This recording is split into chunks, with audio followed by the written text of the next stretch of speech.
یہاں آج میں ایک بڑی اہم بات آپ سے کرنا چاہتا ہوں. دیکھیں اب یہ دنیا میں جو کلچر بن گیا ہے نا، اس کلچر میں لوگ جو ان کے اپنے وسائل ہیں، جو ان کی چادر ہے، اس چادر اور وسائل سے بڑھ کر چیزوں کو کرنے کی کوشش کرتے ہیں، جس کے نتیجے میں وہ منی بارو کرتے ہیں. اور یہ فرد کا بھی معاملہ یہی ہے، ملکوں کا معاملہ بھی یہ ہے. حقیقت میں ہم اپنے فیوچر کے ساتھ کھیل رہے ہوتے ہیں. یہ طرز عمل یہ ظاہر کرتا ہے کہ ہم اپنے فیوچر کو کنزیوم کر رہے ہیں، اور فیوچر کو کنزیوم کرنے کا اختیار میرے پاس نہیں ہونا چاہیے. یہ تو فیوچر کی جنریشن کی ایک امانت ہے کہ جسے وہ فیصلہ کریں کہ انہیں کس طرح استعمال کرنا ہے. تو یہ بھی ایک ذہن میں رکھنا چاہیے. اور لوگ کہ جو قرض لے کر اپنی زندگی گزارنے کی کوشش کرتے ہیں، انہیں میں نے پریشان ہی دیکھا ہے. وہ پہلے پریشانی میں ہوتے ہیں اور لوگوں سے قرض لے کے وہ مزید پریشان ہو جاتے ہیں. اپنی چادر میں رہ کر زندگی گزارنے کی کوشش کیجئے.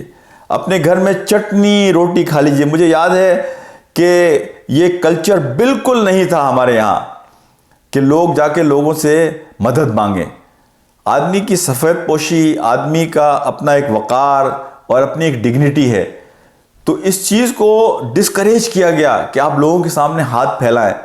اب میں دیکھتا ہوں کہ یہ کلچر بہت بڑھتا چلا جا رہا ہے، اور لوگ they don't hesitate at all کہ وہ پریشان ہیں، قرض لے کے اور مزید پریشان ہوں گے، بجائے اس کے کہ اپنی ضروریات کو کم کریں، اپنے جو وسائل ہیں ان وسائل میں رہنے کی کوشش کریں.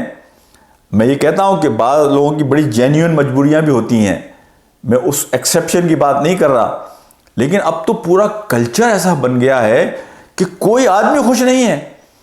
یعنی جس کے پاس مال ہے وہ بھی خوش نہیں ہے، جس کے پاس کچھ نہیں ہے وہ بھی خوش نہیں ہے، اور بڑے آرام سے لوگ جا کر اپنی ضرورت لوگوں کے سامنے پیش کر دیتے ہیں.